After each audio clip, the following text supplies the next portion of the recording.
Obviously, a win's a win. Did this feel like progress coming off the Michigan game? Uh, we didn't play at the level I wanted us to play at. Did some good things, but it wasn't the all the way through the game at the level that I was hoping that we would play at. And give them credit. I mean, they're a very very good defensive team, and they get up, they pressure, but we had some plays on the offensive end where it was just not sharp, not dialed in, and we did such a good job rebounding the ball in the first half, and then second half, like a couple times we had cement shoes on, we just couldn't move to go get the basketball. But there were some good things. I thought Cam was terrific tonight, just in terms of had energy, he was talking, he was defending, chasing screens, and it was hard to guard. He had great timing to his offense, so that was a very positive thing. Cam's 4-point play, obviously huge in terms of getting the win. Was that designed to get to him? Is that who you wanted the ball in his hands in that moment? Yeah, I mean that was I think the first look off of it, and we had something going on the other side, but we went to him quite a bit down the stretch there, and just he just had his motor was clicking tonight, and so that was good to see. What happened there with Mark Loving? Was that on his head? Was that above the eye? Yeah, above the eye, 5 stitches. I didn't see him hit. I think he hit the floor, if I'm not mistaken. But seems like he's okay and good to go. So you don't expect any lingering effects? No. I mean, he's probably not going to be held out or anything. No, I don't think so. No. Thad, you often talk about taking hits as they happen throughout the game, but not letting that completely negatively impact you. And is building a lead and then losing Mark for a stretch and losing CJ looked like he got dinged up, but still keeping that lead. Is that an example of maybe of what you talk about when you talk about those things? I mean that was good. It's funny. Yesterday in a film session, I showed our guys Rutgers was down 12, and the team they were playing executed a great play and got a dunk. And I stopped the film and I said, "Look, we got a chance to be in this situation tomorrow night. Keep executing, and that's what we didn't do a great job of in the second half. And we put Sanders on the line consecutively off the. I don't know if it's the same play, but it was the same result. Him putting his head down, driving with his right hand, and we had to think better. Like we go try to block a shot up 4. And the ball almost hit the ceiling. It was so high, and they tip it in. I guess we got to teach that stuff, but damn. Thad, you've talked about how nothing comes easy this season. It almost feels like if you're up 10, down 10, no matter what, it comes down to the last couple minutes. I mean, why is that with this team? I'm like a voodoo doll, and they just keep poking me. I don't know. Well, I do know. It's the level of play in the Big Ten. There's great players. There's great coaching. There's great teams in this league, and nothing is ever going to be easy. That I think. I mean, it's kind of I don't know. 3 years ago, 4 years ago, I think had last 6 games of the season came down to the last shot where the horn went off, and these are kind of along those lines. You went with CJ again in the starting lineup. How was Jaquan's ankle? Did that hold him back at all today?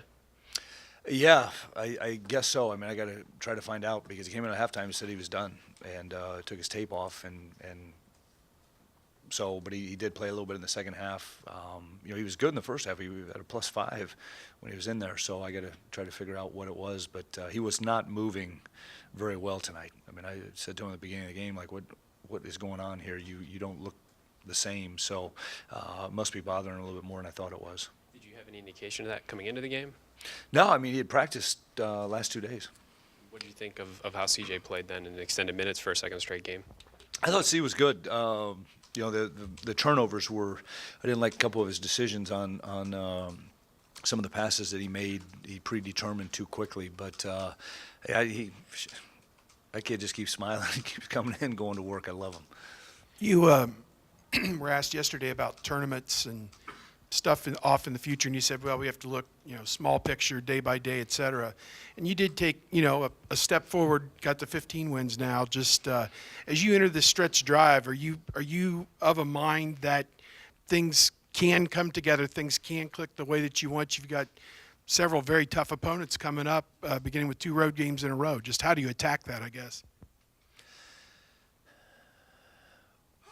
And I know we play Maryland, then when Michigan State Tuesday.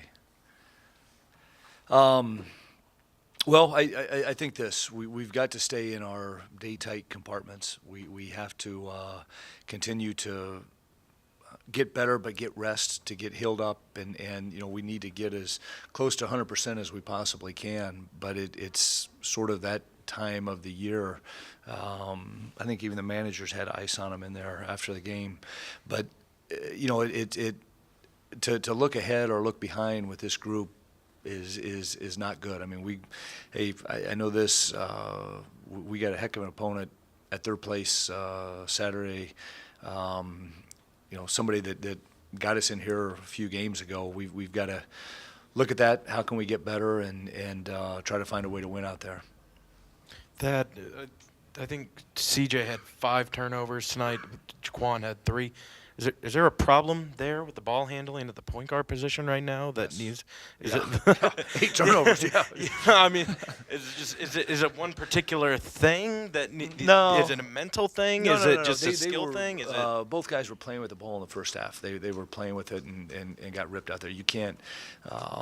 Those guys are too good of defenders to be playing with the basketball, and they've got to be more determined on what they're doing. And second half, CJ's had a couple passes that were kind of ill-advised in terms of his reads on what he was doing. Thad, in the past, you've always talked about not tying defense to offense, and tonight the offense struggled a little bit, especially late in the game. But did you see your defense continue to compete? I thought we did. Once we got through the fouling, I thought we did a pretty good job there. And Jay Sean's taking that charge late in the game was the play of the game because we were really struggling guarding Sanders. And, we had talked about he had 4 fouls. He made a great read, slid over and took the charge. But there was just some things we didn't do probably as well as we needed to. We were just slow. I mean, the one, they backdoor cut, we tip it, and somehow they come up with it and score where we weren't in a stance to get the steal off that. We had the one where they were posting. We deflect it out of the post. We deflect the reversal pass.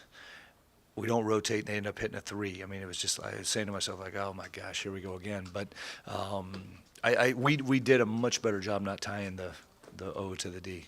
One last thing. Throughout the season, we've had just a parade of coaches coming through here, including you, talking about how close the league is this year. Yeah. And I think you guys would call it parity. But there's a group of fans, I think, that would call it, they would say the league's mediocre. There's no standouts. I mean, what do you say to those people? Honestly, probably the greatest advice my dad's ever given me in life. Never rule out stupidity in a conversation. This league is tough, boys. Thanks.